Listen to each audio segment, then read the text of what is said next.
Ողջունում եմ բոլորիդ, բարի երեկո, շնորհակալ եմ, որ այստեղ եք եւ շատ կարեւոր է, որ այսօր մեզ միաբանել է գիրքը, հայ ինքնության մասին, մեր արժեքների մասին գիրքը, որը կարևորագույն բանալիներ է տալու հայոց գալիք հաղթանակի մասին։ Կառաջարկեմ, որ միասին աղոթքով սկսենք մեր երեկոն, այսօր խնդրենք։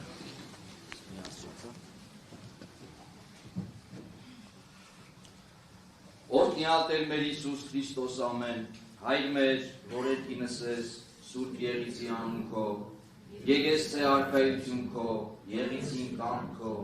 որպես երկինս եւ երկրի, ըստ հաց մեր հանապազոր, տուր մեզ այսօր, եւ թող մեզ սպարտիս մեր, որպես եւ մեկ թողունք մերոց սպարտապանած, եւ մի տանիրս մեզ ի փորձություն, այլ փրկյաս մեզի չարել, Զիքոյ արքայություն եւ զորություն եւ փառք հավիտյանս ամեն։ Իմաստություն հոր Հիսուս, ուր ինձ իմաստություն, ըստ բարիս խորել, խոսել եւ գործել առաջի քո ամենայն ժամ։ Իչար խորհրդոց, ի բանից եւ ի գործոց փրկյազիս, եւ ողորմյա քո արարածոց եւ ինձ բազմամեղիս ամեն։ Սիրելի ներկաներ, մեր եկեղեցու սուրբ հայրերից ներսը շնորհալու աղոթքով էլ սկսենք մեր այսօրվա քննարկում շնորհանդեսը մեր սիրելի Բագրատ Սրբազանի գրքի ինքներս մեզ հաղթելով խորագիր ունեցող, որը կարելի ասել մի ուղեցույց է։ Ժամանակին ասում էին Սրբազանը թող ծրագիր ներկայացնի, կարծում եմ կարդացողները կտեսնեն, որ սա ծրագրից ավելին մենք գաղափարախոսություն է, թե ինչպես կարող ենք մենք հաղթահարել մեր այսօրվա իրավիճակը եւ իսկապես հասնել հաղթանակի։ Հաղթանակը պարզ երևույթ չէ, դրա համար էլ Քրիստոսի խաչի ճանապարհը չէր հասկացվում։ Հեթանոսների կողմից համարվում էր հիմարություն, հրեաների կողմից համարվում էր գայթակղություն։ Իսկ Պողոս առաքյալն ասում էր, որ խաչի քարոզությունը մեր զորությունն է,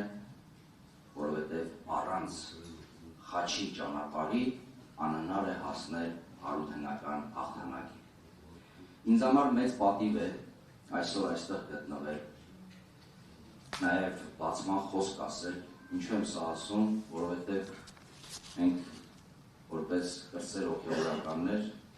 ես եւ իմ սերնդակիցները, հատկապես նրանք, ովքեր սովորել են Վազգենյան հոգևոր դպրանոցում, Բագրատ Սրբազանի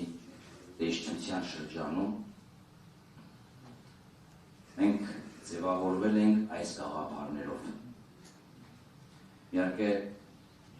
շատ ուժեղ ազդեցություն թողեց ինձ վրա գրքի ընթերցումը եւ ես այդ ամենը տեսա մի գրքի շրջանակում ամփոփված։ Սրբազանը այս գաղափարները նոր չէ, որ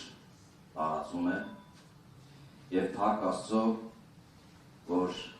նաեւ այս հանդիպումը մեկ ուրիշ խորհուրդ ունի, դարձյալ պետք է Պողոս առաքյալին ցիտեմ, որ բանտից նամակներ էր գրում նորահաստատ քրիստոնեական համայնքներին, եկեղեցիներին ոչ միայն սրբագրելու իրենց սխալ ընթացքի մեջ, այլ նաև քաջալերելու, համարձակություն հաղորդելու, տարածումը ապահովելու Աստծո խոսքի եւ ասում էր, որ կարող են բանտել ճշմարտությունը տարածողին, Աստծո խոսքը տարածողին, բայց Աստծո խոսքը հնարավոր չէ բանտարկել։ Եթե սա վերաձևակերպենք, նույն պատկերը կստանանք։ Կարող են բանտարկել մեր սրբազան հայրերին, մեր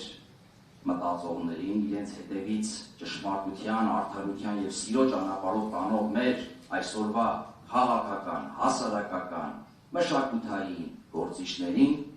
բայց իրենց ուղերձը, իրենց պատգամը,